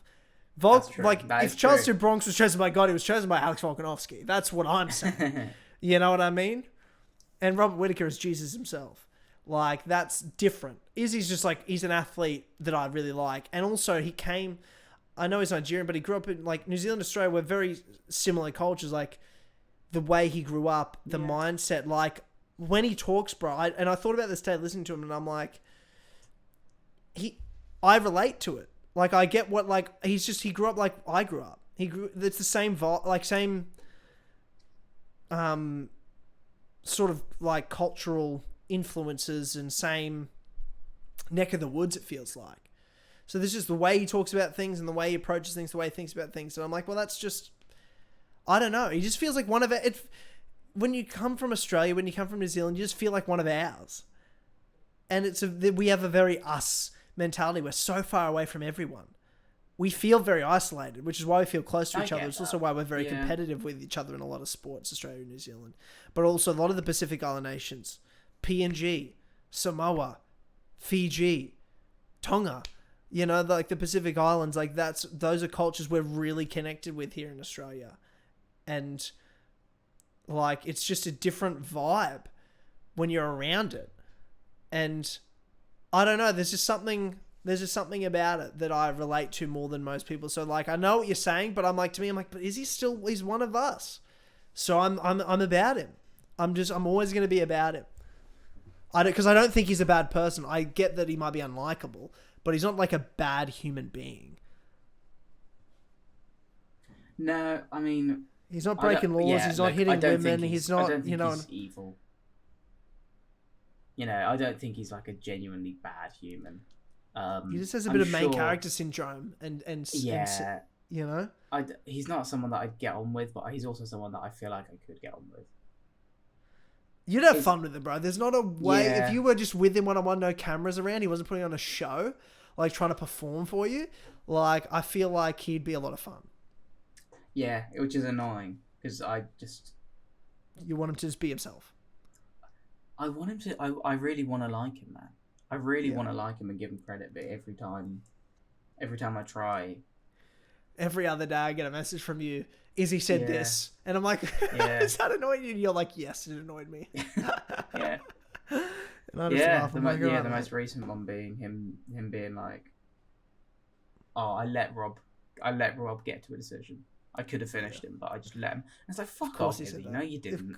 Of course he said that. Dude, fuck off. It's the most Izzy thing to say. I was like, of course he did. It's like, stupid thing. It's a stupid thing to say, I agree with you, but I'm like, whatever. Doesn't matter. Like, we all know what actually happened. I don't need Izzy to acknowledge it to, like, make me like him or not like him. I'm like, well, he's a fighter. He's sensitive. Fighters are sensitive. Fighters are super sensitive. So I don't hold it against him too much. No, I guess. I just think there's loads of other fighters that I'm like... Yeah, well, I'm not saying for you to like Izzy the most. And I don't like Izzy the most. I agree with you. There's better guys. There's guys I like way more. But it still doesn't mean I don't like him, because I think at the core of it, I think he's a good guy. I just think he says stupid shit. And he's one of ours, so... Yeah. I think if he didn't keep fucking beating Rob Whittaker as well... I get that. That would probably help. It. Yeah, I really get it. I really do get it. But like, I can't deny that when he beat Alex Pereira and knocked him out, I don't know if I've ever gone that crazy at a win. Dude, I was so ecstatic. That was a big moment in the sports history. We're going to look back on that. Say what you will. That's a huge fucking moment. Yeah. Yeah, I can't like, yeah, that was like Anderson Silva beating Charles Sonnen. That's what that was, that sort of level when Anderson subbed him in the 5th round when Charles was about to win. Like, it just felt like that big, that core defining moment of a generational talent. Like Anderson Silva, like Israel Adesanya is this sort of era's star. Yeah, it's the same way Anderson easily was or GSP was. Like, I mean, he's bigger than they ever were in terms of stardom. And then it's debatable how you want to say. I think he's arguably the greatest middleweight champion of all time, even above Anderson. I think personally, he is. I believe that. And it's just that, but all those guys need rivals and need defining moments. And yeah, I always thought it'd be Rob, but it was Alex Pereira, especially in terms of the story and the adversity he overcame. No, Anderson didn't lose to Chael, but when you get to the 5th round, he's getting his ass kicked and then he pulls his sub off. It was just this defining moment. And then he had his stamp on in their rematch. But with Izzy, he had to lose that first fight that people thought he was winning up until the end. And he's the one that lost in the last second. But then he came back and knocked him out in the 2nd round. And you're like, okay, wow. This guy's like legit. Yeah. It's just, he's undeniable at that point. He's undeniable. Yeah. Let's get back to Charles. Dude, he failed a trip. He gets into a clinch, goes for a trip, and Beniel bases himself out really well, and so Charles sort of accepts guard for a bit. And starts effectively outstriking Beniel from bottom guard. Yes. Beniel's ground and pound looked rough, I thought. He's normally pretty good with elbows. He's normally got he's not a Kara France or a Volkanovski when it comes to ground and pound. He looked a bit intimidated when Charles was so active on the ground. He just looked like he couldn't get into a rhythm or a position he liked and felt comfortable in. But it almost like he was trying to still do it anyway, like he was trying too hard. Yeah. Even when he should have been focusing on getting control back first and then landing strikes. He was just sort of trying to go for strikes when Charles was still fighting for position. It's something that I've spoken about a little bit in the run-up to this fight, was that the biggest knock on Beniel, I think, is that he fights a very slow-paced, one at a time, he doesn't throw combinations really, unless he's really fucking hurt. The Drakkar Close one was a bit of a barn burner, but otherwise he's very much someone that will pick away at you with big punches and big kicks. He'll fucking smash a body kick into you, and then he'll watch you for a bit, and then he'll hit you with something else. And he's got he holds his hands quite low, sort of by his chest, and it's something that I thought the Alex Hernandez loss was Alex Hernandez just coming out the gates, blasting him. Yeah. And it's something that I saw in Charles as well. I was like, Charles is someone that isn't going to give you time to get into a methodical fight. He's a pressure fighter, yeah. Yeah, he's going to come out the gates and try and blast the fuck out of you. Open with a high kick. And it was a clear game plan from Charles. Yeah, clearly. It carried over to the ground, and Beniel didn't look. He didn't look as comfortable as he normally does there. Mm. And Charles just looked on. But it did even at times that's the thing about Charles that he gets away with. He fights such a fast pace, and he's always fighting for position, that he makes those mistakes, failing that trip, ending up on his back. But he doesn't beat himself up for losing that position. He's still I'm here now. I'm just going to still keep going. And he's still throwing the strikes from the bottom. And sometimes it still doesn't work. Islam Makhachev. Where he tries to fight back, but the other guy still weathers that storm as well and keeps going. But it gives him the best chance to really get a position back or get the one up or switch momentum as quickly as he can back in his favor by activity. And he did that here because as soon as he got back up, he just kept the pressure going. And it didn't take him long to finish Dariush as soon as they got back up. It felt very like Conor Chad Mendes-esque, but just over a bit more of a period of time, where that was in the last 30 seconds of a round. This was over the last minute of a round, where Charles sort of got up, landed some good clinch strikes, landed some big hooks, and then just finished him with some ground and pound. Yeah, and you know what? It was I don't know if we've seen Charles shift before, but he threw... I think he threw a right straight and stepped into it and then threw his right hook. And it's the hook. I think probably because Beniel was okay, I know his range. And as Charles shifted, Beniel pulled his head back, thinking he'd be able to slip the hook, but obviously Charles is rangier because it's now his rear hand is his lead hand. Yeah, okay. And so it clips him as he shifts through. And then, Charles is just able to pound him out on the ground. He's, in a similar way to how Charles is. I think Beniel, his instinct when he's hurt is to try and wrestle and to get himself some space. But Charles is also a good wrestler, a good grappler. So he was able to reverse the position, end up on top, and just elbow the fuck out of his head. Yeah. The post, in post, hearing Canada roar for Charles Oliveira is some of the happiest I've ever felt. They loved him. Yeah. I'm so happy for the man because I fucking love Charles. And I'm so glad that he is improved from his loss rather than... Because it could have gone two ways, man. He could have started declining now. He could have lost his shine, his confidence, which I think is a large part of what makes Charles Oliveira at the moment. Because he is, dare I say, fragile as a fighter. Like, he's someone that you can do things to. He can hurt. Yeah. He's someone that you can hurt. He's someone that you can knock about. But I think knowing that he's that fucking guy helps Charles get through those positions. Yeah. No, you're right. And so I think really after facing a hard loss to Islam,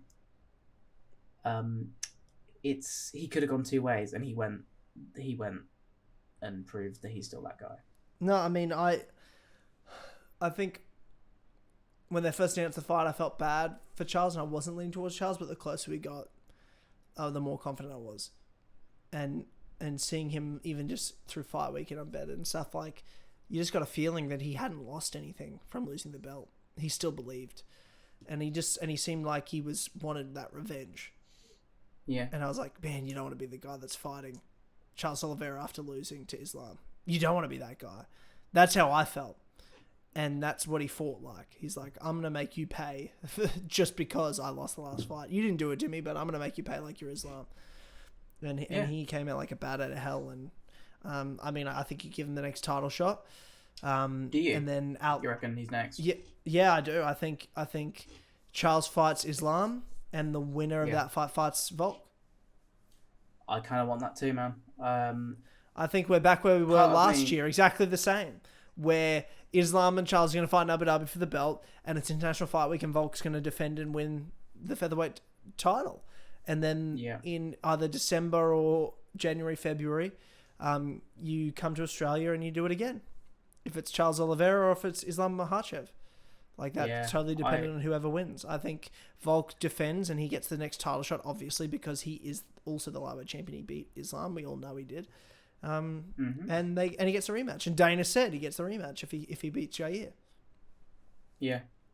And he's active enough, you know what I mean? Like, he's active enough to fight for the lightweight title. He came straight back after that lightweight title fight to defend the featherweight, as he's about to do in a few weeks. And then you give him the next shot. There's a little contrarian part of me that wants to see Islam fight someone new that isn't Charles. There's a little part of me that's like, but who? Give it to who? Well, it would be the winner of Gaethje Poirier.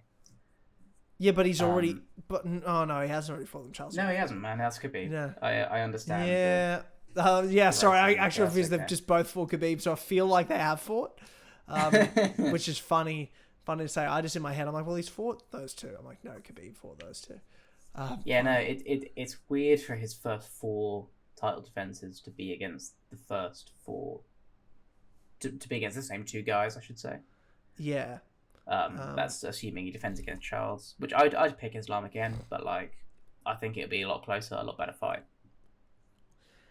Yeah, Dustin and Islam. I'm like, man, I don't want to see Islam try to strike with Dustin. That will not go well for Islam. I think Dustin has a better chance. I think Islam beats Gaethje. But I think Dustin. I'm a big Dustin fan. I'd still pick. I'd pick Dustin to beat Khabib, and I'd still pick Dustin to beat Islam. I wouldn't. I don't think it's happening. I think Islam beats them both. But I think Dustin. I'd honestly give Charles, and I think Charles is a cheat. So you know what it is. Oh, okay. He held that fucking glove. He held the fucking glove. That's what I'm saying. Well, Dustin doesn't seem to care. So it doesn't matter whether he seems to care because he's not going to make excuses. Because he's a champion. Yeah. Well.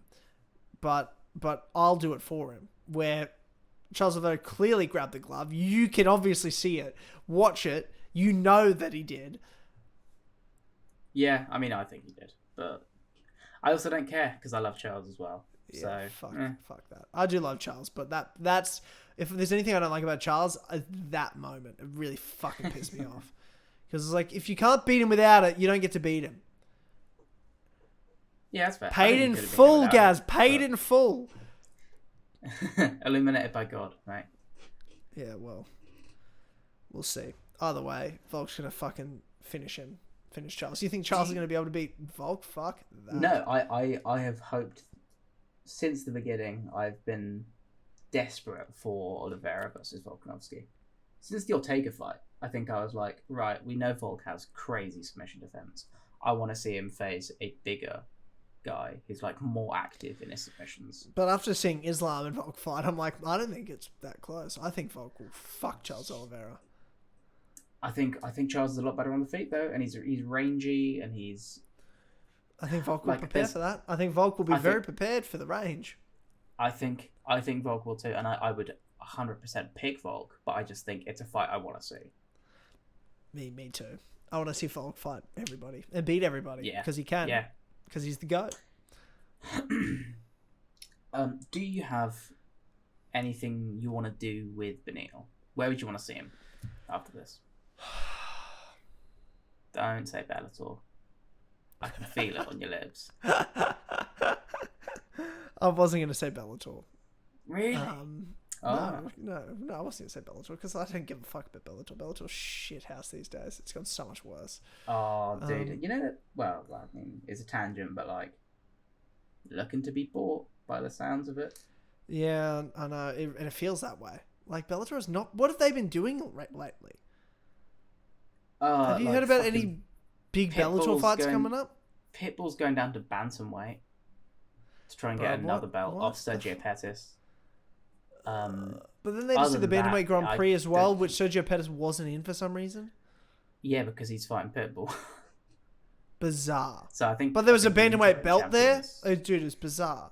There's an interim champion, yeah. Yeah, that's my point. There is an interim champion, but I'm pretty sure he's like teammates with Sergio. Mess. And they're not going to fight each other or something. It's fucking weird. No, I think they are fighting each other. They're just trying to get this Pitbull super fight done first. Oh, God, this is so stupid. It's a mess, man. This is like Michael Bisping versus GSP while Robert Whittaker was the interim champion. Yeah. It's exactly like that. It's like, what are we doing? This sounds like a load of bullshit. Yeah, Bellator, also, mess. Who cares? But no, Beniel, what were you saying? Oh, I was just going to say, did you see the PFL payouts very quickly? Briefly. And they just seem pretty... terrible. Not great. Yeah, I just think it's crazy because their whole thing is like, we're for the fighters. Like, that's their brand, basically. Yeah, but what do you think? Do you think they're paying people more than the UFC's paying the undercard fighters? No way. No, but I think they should be paying like Brendan Loughnane, who was their champion, and was one of their biggest fighters. Like Brendan Loughnane was like the UFC fucked up. They should have got Brendan Loughnane. Yes, he could probably hold his own in the top, in the UFC's featherweight division. Yeah. How much do they pay him? He was on 50K. Yeah. Yeah. Which is terrible. Like that's bad. I agree. But anyway, I mean, it's what I expect from PFL. Like, I know they're for the fighters, that's their brand, but like they're for certain fighters. Yeah, but I don't think unless you've been in the UFC, you're not worth much to them, and you get paid as such. They're just for the rich. They're just for the hype fighters. They'll pay Francis. They'll pay Jake Paul. They pay Francis. Yeah, they pay Francis. They'll pay the big names. And Francis' opponent, apparently, based on that contract. But I just, if they're not from the UFC or they don't have a name to them, they probably aren't going to get a great contract. No. Yeah, no, I just wanted to bring that up. And maybe that's just like their fight person. Maybe PFL are good with their fighters and they give them a piece of the gate You know what I mean? That we don't see that's not disclosed, or they get a piece of the like they might get other payments. We don't know. So I don't want to talk too bad about PFL. I don't know how their payment works, but certainly I'm not surprised if it's the case. And yeah. But talk about Beniel. What do you want to do with Beniel? I haven't thought about it too much because I got to be honest, I don't really care about Beniel Dariush. I never have. No. And I was glad, with all due respect, glad to see him lose. Happy for Charles. Happy for the lightweight division. We don't have to see Beniel Dariush fight for the belt. With the greatest respect. I don't know. Gatekeep. Don't care. That's my I thought Sayukian, who I think fights this weekend. Yeah. Yeah, fights this weekend. I thought him and Sayukian make sense. Give him another grappler who he can probably outstrike. Like let that play out, see how that goes. And then give him like a Gaethje or a Poirier if they're still around. Yeah. Because I think Gaethje and Poirier are like one loss away from retirement, really. Do you? I don't. Yeah. Well, Gaethje said that. But Gaethje basically said after the Fiziev fight that if he loses again, he's done. Oh yeah, Gaethje. I don't think Poirier retires after a loss. I don't think he sticks around too much longer. I think Poirier is the type of guy who won't stick around when he's losing a lot. No, he won't be cowboy. No, I agree with that. But I don't think one loss will do it. I think it would. He'd still have another like. I think he'd have to lose like 2 or 3 in a row. Yeah, you're probably right. Yeah, at least right now, coming off a win over Michael Chandler. Yeah. So. Where he's feeling pretty good and pretty close to a title still. Yeah. And there's a champion that he hasn't fought before, so I don't know. Yeah. I think he's still feeling pretty optimistic. And he's beaten Gaethje before, so even if he lost to Gaethje, I don't think he'd be like kicking himself. I think he'd be like, well, let's go for a third, or let's fight Conor again, or he's still a win away from talking about it for the belt. That's all I'm saying. Yeah, you're probably right. Whereas Gaethje, I get Gaethje. But he's been talking about it a lot more over the years. Yeah. Should we hit up the main event? Yes, please, because it's almost midnight, and I need to get to bed. Did you watch it? The main event? I half watched that main event because I just did not care. That's valid. I just would turn it off and sort of check in, and the footy was on at the same time, and I just sort of switched back and forth, and I just was watching Amanda just beat the fucking piss out of Aldana. Yeah, well, Aldana just decided she didn't want to do anything.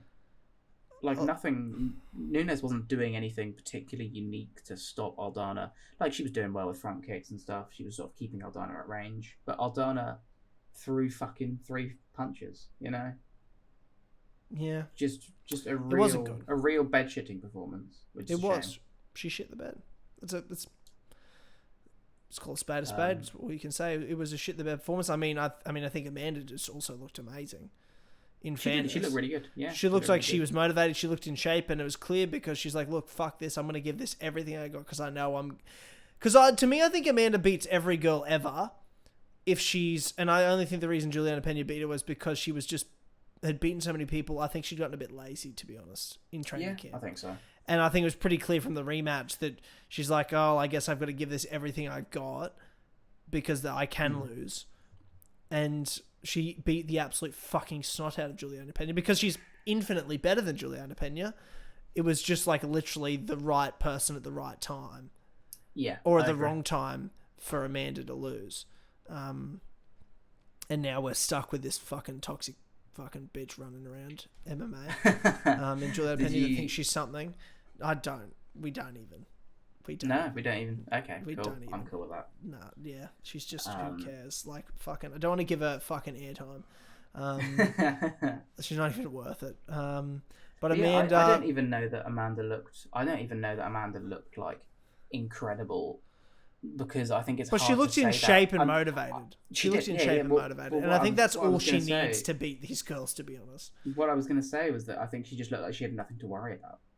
Because I don't think Aldana put out anything for Amanda to even think about. Like, the first round was a bit of a feeding out process. And I think she sort of realised, like, oh, I can just do what I want, actually.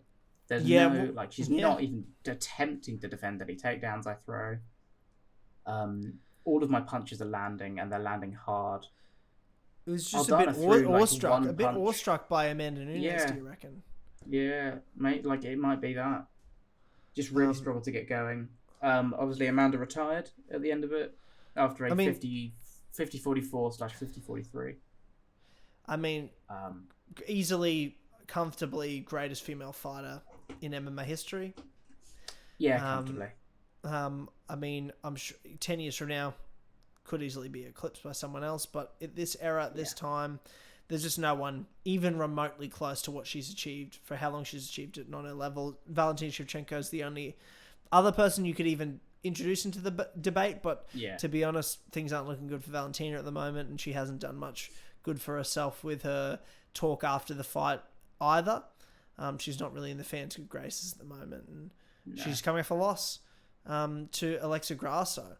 So you're sort of like, is Amanda ever going to lose to Alexa Grasso? I think never. That would never have happened. So I don't know. I think it's pretty comfortable.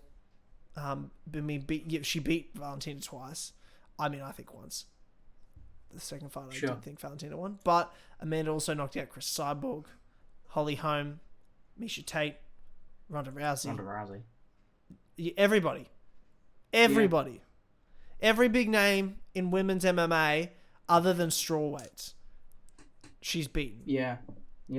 From featherweight to flyweight, she's beaten all the big names in MMA history. All of them. all the. I guess there is actually a big featherweight name. I was mocking that, but I guess Cyborg was that. Yeah. Chris Cyborg, I mean, it's the biggest name of everyone. Of her career, the biggest carcass on her resume, the biggest kill is Chris Cyborg. So you have to mention featherweight. With the departure of Amanda Nunes, we can say a cheery goodbye, I think, to the women's featherweight division. I hope so.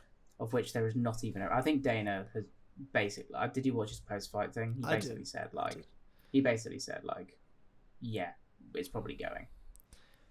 I think that's what he said, but also he just said, yeah. Like, the guy asked him...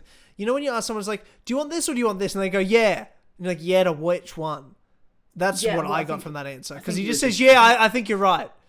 And I was just sitting there like, yes, you're right to you're probably going to sign more people and do more featherweights, or you're going to get rid of featherweight. You didn't say yes to which. Yeah, but I think, I can't, what featherweights are there, man? I know, bro, but he didn't say yes to which. He just said yes. That's all I'm saying. Yeah, I know. But I'm just like, I want to believe that was him saying yes, we're getting rid of the featherweights, but like, I don't want to be disappointed later when he's like, no, I said yes, we're going to sign a bunch more. I'm like, fuck! You know what I mean? So I'm just like, I'll believe it when I see it. I'll believe it when I see it.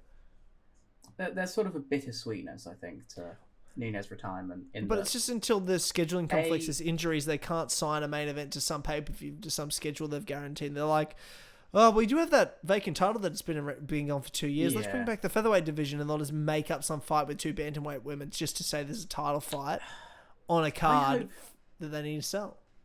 I really hope that they just invest in atom weights, to be honest. That's 105? Yeah. Fuck, that's small. It is, but like there's real women's atom weights. Yeah, I remember for a while ago they were talking about... What do you mean by real women, Gaz? No,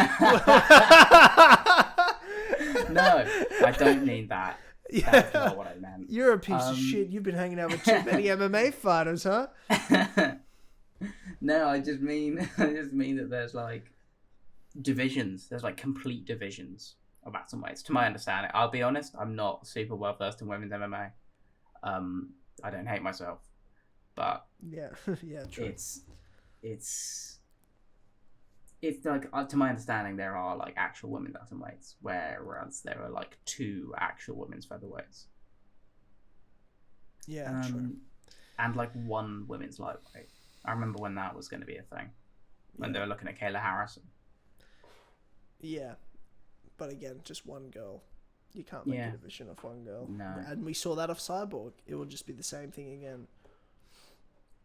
Right. I mean, I'm pretty happy to start calling things Great. Okay, Cool. that's Great. Good It's stuff. been a long episode. It's very late, but Sorry, man. thank you for letting me vent and get all my story out there. And I think I covered mostly everything. And yeah, that's that. Are we saying we're back next week to talk about Emmett versus Topuria? The ugliest versus the most handsome featherweight. Oh, I was like, no, why would we talk about those two cards? But then you said Topuria, who is the hottest featherweight, the hottest fighter in the UFC or in mixed martial arts. Yeah. So we might have to. What's the week after that? Week after that is Strickland versus Magomedov. Abbas Magomedov. Because I'm like, I don't think we need to talk about that one. No, not that I think we need to talk about this weekend either. Maybe we say 2 weeks and we can talk about after. We come back after Strickland versus Magomedov. No, we come back after Topuria. We come back after Topuria, and then we'll do pre-290, obviously. Yeah, I'm cool with that. Yeah. But who knows? Maybe we will be back next week, depending on if something crazy happens. So we don't know. In which case, then I reckon this is the last time I'm going to be sat in this room doing a podcast. Yes, right. Moving back home. Congratulations. Which I'm sure will pose a whole slew of new challenges, which will be fun. Yeah, absolutely. Amazing. All right. Thank you, mate. Cool. And thank you, everyone, for listening to this episode of Switching Stances. Be sure to like and subscribe if you're watching on YouTube. But if you are not and you're listening to podcast services, rate us, give us a thumbs up, 5 stars, all that sort of stuff, depending on what platform you're on. Thank you for the support. And we will see you all in a week or 2 weeks for the next episode of Switching Stances. Thank you and goodbye. Goodbye.